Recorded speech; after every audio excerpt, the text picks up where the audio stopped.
Boche Gold and Diamonds. Buy now, pay later. വിദ്യാഭ്യാസ വികസന വിരോധ സമരങ്ങളിൽ പങ്കുണ്ടായിട്ടില്ലെന്നതാണ് KSUവിന്റെ പ്രത്യേകതയെന്ന് Ramesh Pisharody MLA പറഞ്ഞു.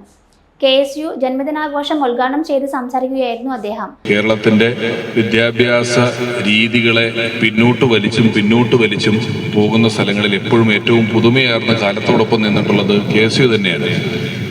ഇപ്പോൾ ഏകദേശം 2.5 ലക്ഷം കുട്ടികളാണ് ഇന്ത്യക്ക് പുറത്ത് പഠിക്കുന്നത് എന്നുള്ളതാണ് ഏകദേശം ഒരു കണക്ക്. വർഷാവർഷം ഏകദേശം 50,000 കുട്ടികൾ പുറത്തു പോകുന്നുണ്ട്.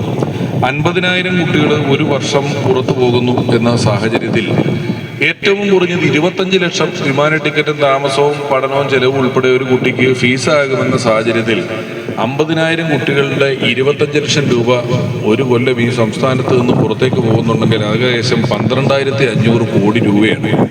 ഇത്രയും രൂപ വിദ്യാഭ്യാസത്തിന് വേണ്ടി ഈ ചെറിയ സംസ്ഥാനത്ത് നിന്ന് പുറത്തേക്ക് പോകുന്നു എന്നുള്ളത് നമ്മൾ ആലോചിക്കുമ്പോൾ നമ്മൾ അവിടെ ചെന്ന് ഇവിടെ നിക്ഷേപം കൊണ്ടുവരാൻ ശ്രമിക്കുന്നതിലൊന്നും പിന്നെ എന്തെങ്കിലും അർത്ഥമുണ്ടോ എന്ന് ഞാൻ കരുതുന്നില്ല. ജില്ലാ പ്രസിഡന്റ് നിഖിൽ കണ്ണാടി, KPCC ജനറൽ സെക്രട്ടറി C ചന്ദ്രൻ, യൂത്ത് കോൺഗ്രസ് ജില്ലാ പ്രസിഡന്റ് S ജയഘോഷ് എന്നിവർ സംസാരിച്ചു. Time kids pre school, Mannannur road, Vaniyamkulam. .view news. കാഴ്ചകളാണ് ലോകം, കണ്ടു തുടങ്ങുക.